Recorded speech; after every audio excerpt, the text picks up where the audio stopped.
Regáleme un segundito acá. Vamos a comenzar a hacer este ejercicio. Listo, ahora sí. Entonces, en este ejercicio vamos a hacer este, ¿no? Que dice, la fuerza que se muestra en la figura, que son 750 newton, actúa sobre el gancho. Eh, digamos que lo jala o lo tira, digamos. Exprese como un vector cartesiano, ¿no? Exprese esa fuerza como un vector cartesiano. Entonces, bueno, lo primero que uno tiene que tener en su cabeza es que tenemos puras posiciones, nos va a tocar hallar un vector posición, que después de ese vector posición vamos a tener que sacarle su magnitud para poder sacar el vector unitario y cuando tengamos el vector unitario multiplicarlo por la fuerza. Esa es como la secuencia de pasos a seguir, ¿no? Entonces, aquí estarían los dos puntos, el punto A y el punto B.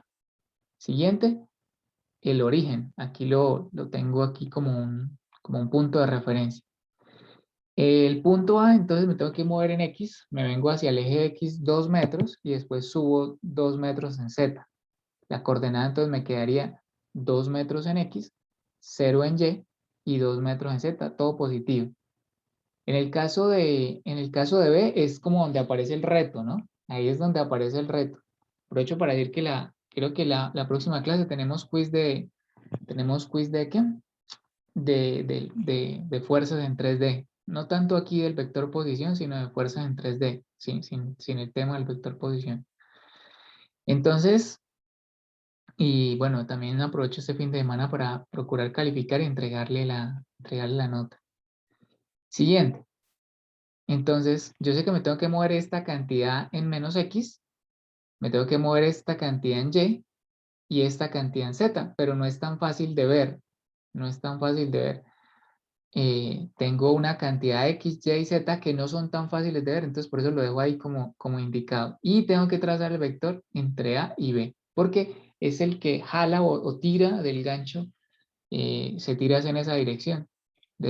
Notémoslo ahí mismo, ellos nos lo dibujan, ¿no? Desde A hacia B.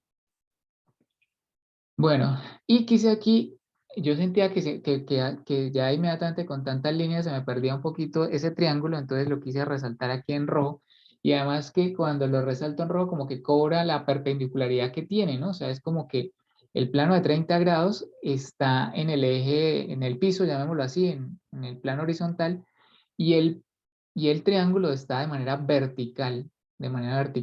Si usted nota, entonces, con esos tenemos que ahí defendernos un poquito. Esta línea que estoy dibujando aquí en amarillo, aquí no sé si lo alcanzan a ver, pero esta línea que estoy dibujando en amarillo sería la componente vertical del triángulo rojo, pero también sería la componente, o sea, sería la componente Z del punto B, ¿no? Sí, porque es lo que Sí, sube. profe. Yo lo llamé BZ también. Ok, perfecto. Entonces, mira, ¿cuánto sería BZ? Pues hay que plantear una ecuación, pues los triángulos semejantes, ¿no? Entonces, antes de plantearlo, voy a dejarla por aquí lista. ¿Cómo se hace? Pues básicamente yo lo que hago sería decir que 5 metros, que es la hipotenusa que tenemos acá, es a la hipotenusa del otro triángulo, que sería 5, como esta componente amarilla, que yo la voy a llamar BZ, que es la componente vertical, sería a la componente vertical del triángulo pequeño. Y si lo termino de plantear ya con la parte acostada, pues yo podría decir que la componente acostada, o sea, esta línea de acá, que ahorita más adelante va a aparecer, note que esa componente no es ni Bx ni By, pero con ella se puede hallar Bx y By. Yo la llamé B'. Exacto, yo también la llamé B', que es como las letras que estamos utilizando. Entonces, B', que es esa componente, es A4.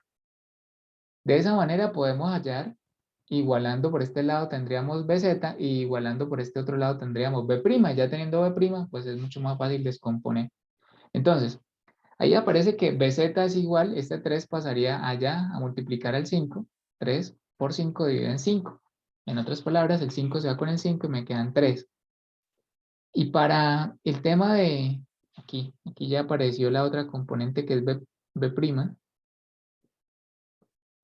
aquí en amarillo.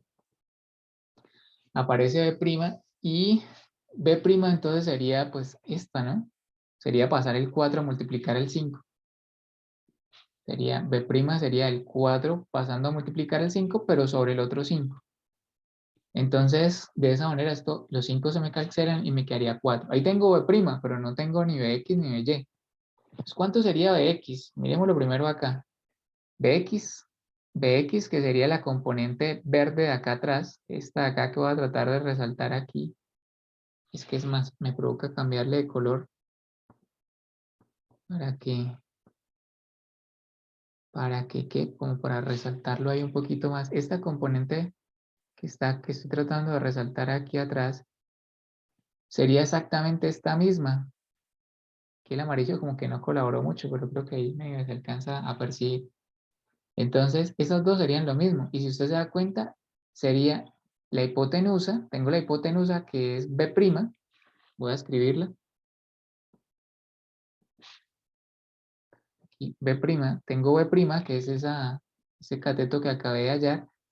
Y yo necesito esta componente de acá, que sería Bx. Bueno, menos Bx realmente, porque va hacia el fondo, ¿no? Entonces aquí esta se hace con el seno, porque es el cateto opuesto. Entonces sería B' por el seno de teta, por el seno de 30, perdón. Y acá el menos, que repito los signos. Yo no sé si es que vale la pena insistir tanto con los signos, o si simplemente fui yo el que cuando pasé por esta materia sufrí un poco con los signos. ¿Y, ¿y qué? Y yo tuve que ver estática 2 veces, ¿no? La primera vez casi la paso, pero, pero que mi profesor se fue para como hacer una especialización, un doctorado en Japón, y entonces me pasaron para el otro profesor, pero el otro profesor era un tigre, ¿no? O sea, era un sensei, una persona súper, súper, súper mostra, digamos, y obviamente sus parciales así lo eran, ¿no? Entonces, eh, yo sufrí mucho con estos signos porque en cualquier momento se le pierde un signo menos y a uno le provoca, pues pucha, es como, como, como colgarse, mejor dicho.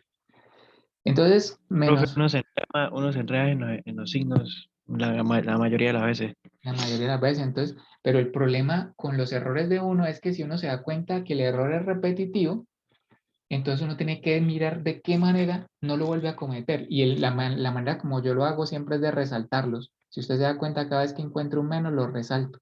Lo resalto porque es una manera de decirle a mi cerebro, oiga, tenga cuidado con este error que usted lo comete muy seguido. ¿Sí? Entonces, 4 por seno de 30 menos 2. Aquí otra vez el menos 2. Y la otra componente, que ya sería la componente en Y, que sería esta que estoy tratando de resaltar por acá, sería con el coseno.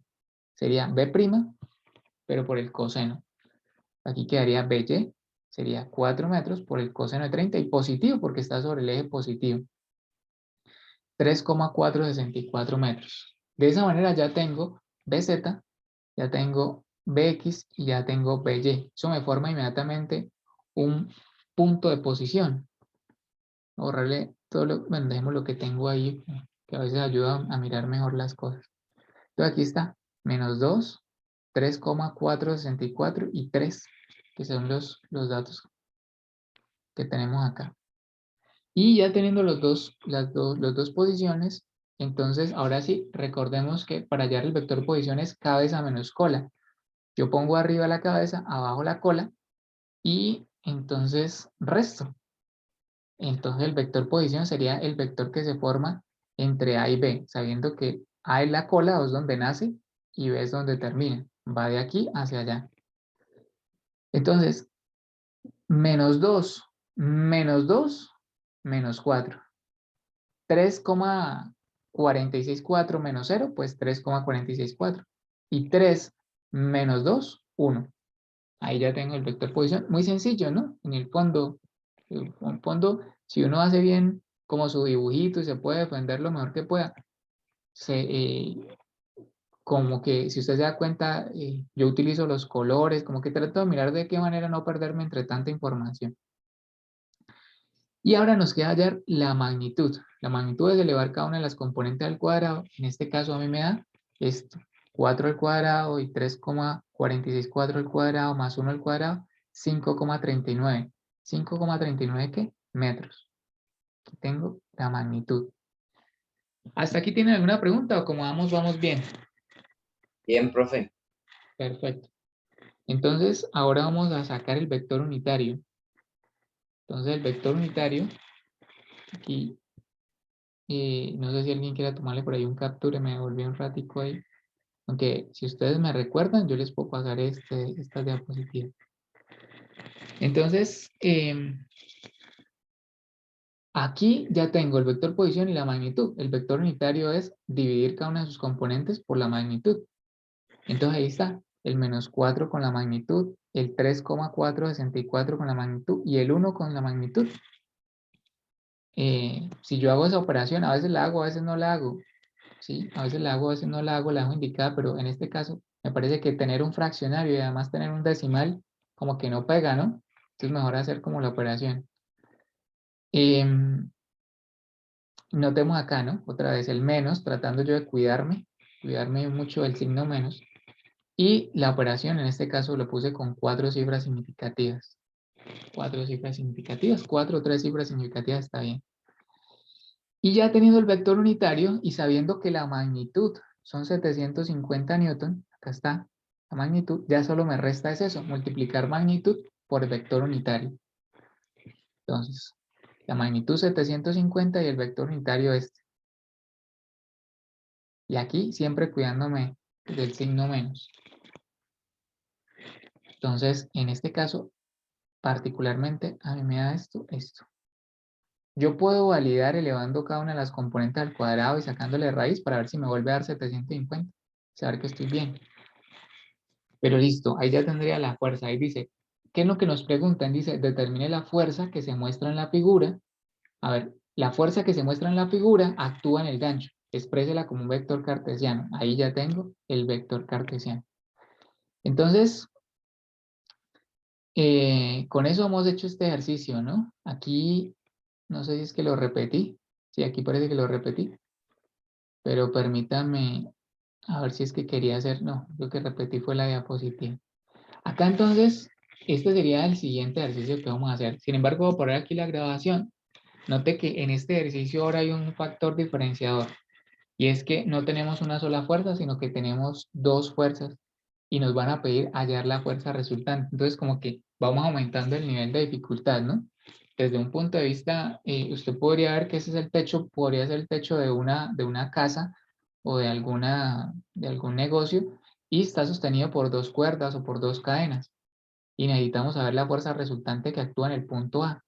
Una aplicación perfecta. Yo es que no encontré una foto para que ustedes de pronto vieran. A veces me queda fácil encontrar fotos, a veces no tanto. Pero vamos a hacer este ejercicio. Voy a parar aquí la grabación.